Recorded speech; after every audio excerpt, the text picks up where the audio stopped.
12 second अब भारत के लोगों में समा चुका है, उसको वो मिटा नहीं सकते और ये 12 सेकंड उन पर आने वाले दिनों में बहुत भारी पड़ने वाली है। सीसीटीवी फुटेज सील किया जाए और जारी किया जाए, जिसमें साफ दिखेगा कि जो जा रहे सदस्य उन्हें अंदर जाने से रोका गया। मैं जा रहा था, मुझे यही महिला सदस्य, क्या नाम है उनका, वो यूं करके रोक रही, तो मैं तो डर गया।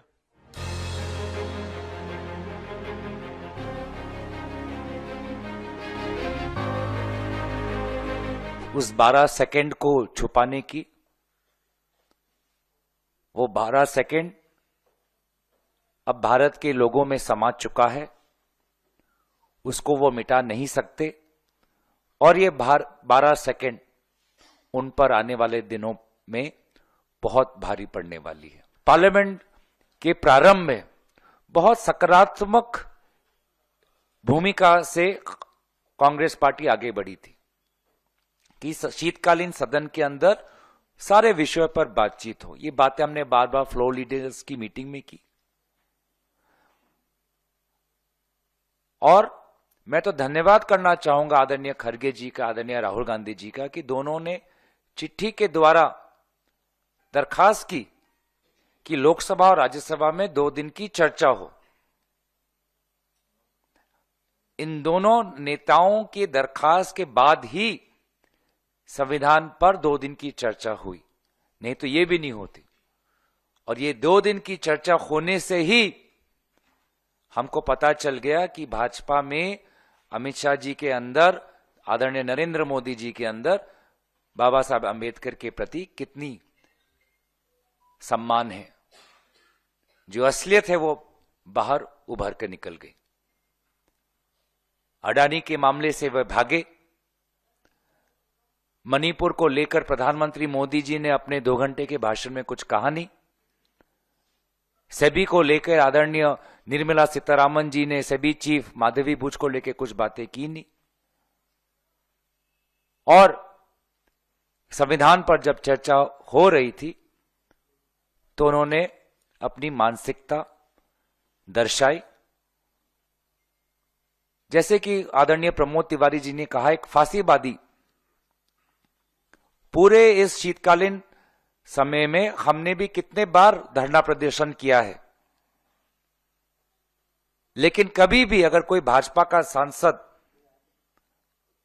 आ रहा होगा तो उसके साथ कभी भी हमने अपमानजनक या आक्रामक व्यवहार हमारे तरफ से नहीं था। हमेशा मुस्कुराकर और सम्मान से हम उनका संबोधन करते थे। लेकिन कल जो हमने देखा, जो मैंने खुद देखा, प्रियंका गांधी जी के साथ संजना जाटव थी, वर्षा गायकवाड़ थी, सुरेश प्रतिभा धनोरकर थी, मल्लिकार्जुन खड़गे थी, वो विवश हुए कि उनको सीढ़ी सड़क पे बैठना पड़ा। तो सचमुच बहुत ही दुखद।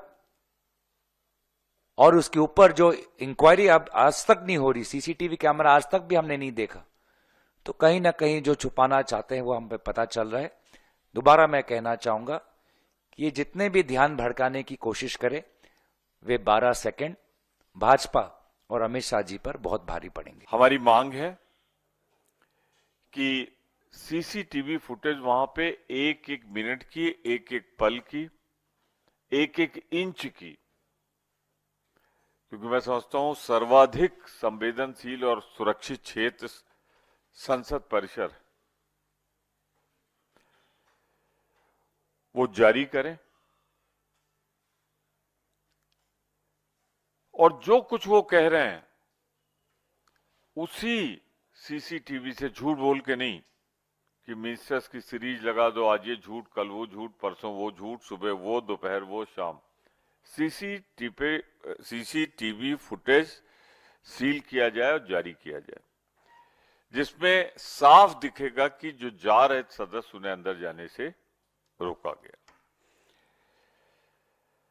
कल आप लोग गवाह हैं, हम लोग और भाजपा के लोग दोनों साथ पहुंचे थे। मैं और दिग्विजय सिंह जी थे, मुकुल वासनिक जी थे और हमारे करीब 15 एमपीज थे। हमने भाजपा के साथ एफआईआर, जो कुछ घटनाएं हुई,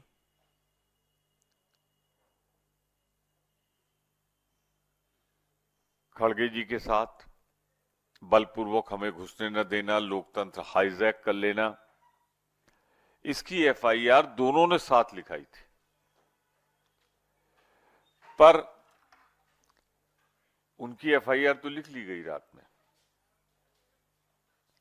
हमारी एफआईआर अभी लिखा जाना बाकी है। सुप्रीम कोर्ट ने कई बार कहा है कि एफआईआर तो लिखना अगर दी जाए तो वो वादी का अधिकार है, कंप्लेनेंट का अधिकार है। उस अधिकार को भी अभी तक, जब मैं आपको संबोधित कर रहा हूं, उस अधिकार को भी 12-14 एमपीज के जाने के बाद भी अभी तक उस एफआईआर के लिखे जाने की सूचना नहीं आई, जबकि हमने जो एफआईआर दी है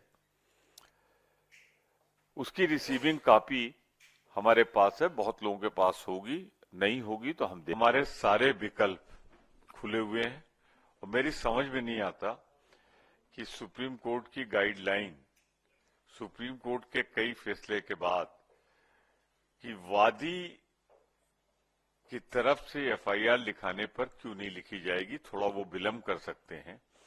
अब अमित शाह जी ने रोक दिया हो तुम नहीं कह सकते, वरना ये होगा। और एक बात बहुत क्लियर, जो दो बात हमने और गोगोई साहब दोनों ने कही है कि सिर्फ हाउस की प्रोसीडिंग नहीं इंस्टॉल की, हमारा अंदर जाना नहीं इंस्टॉल किया। उन्होंने जिस तरीके से झूठ बोला है इस घटना को लेके, मेरे ख्याल से अभी पता नहीं बेहोशी से वो होश में आए कि नहीं आए सांसद जी, मैं उनके शीघ्र स्वास्थ्य लाभ की कामना करता हूं। बहुत भयंकर रूप से, बस सिर्फ ये होता था कोई मंत्री जाता था तो उठ के बैठ जाते, फिर बेहोशी शुरू हो जाती है, या फिर होश आता होगा कोई बीमारी होगी, तमाम नहीं है। और जो हमारे दूसरे सम्मानित सदस्य हैं, पहले फोटोग्राफ में तो खून नहीं बह रहा, दोबारा आया है तो अब तो रुक गया होगा खून बहना। इसी तरह से कुछ आरोप भी घटिया किस्म के, जिनका जिक्र भी नहीं करना चाहता। जैसे मैं अपना उदाहरण दूं, मैं जा रहा था, मुझे यही महिला सदस्य, क्या नाम है उनका, वो यूं करके रोक रही, तो मैं तो डर गया। तो जो कुछ हो रहा था, अरे यार, नागालैंड वाली, क्या नाम उनका, कोनियाक, पी कोनियाक जी, मैंने तो अपने स्वास्थ्य का ध्यान में रखते हुए पीछे हट गया मैं। तो मैं इतना कह सकता हूं कि कल तो बिल्कुल ऐसा लग रहा था जैसे ये सब मिलकर झूठे आरोप रुक के, थोड़ी देर में कुछ आया, फिर थोड़ी देर में कुछ आया, फिर थोड़ी देर में कुछ आया। इसीलिए हमारी गोगोई साहब की डिमांड है कि जो सीसीटीवी फुटेज है वो एक सेकंड दिखाई जाए तो उसमें पता लग जाएगा कितनों को रोक चुकी थी।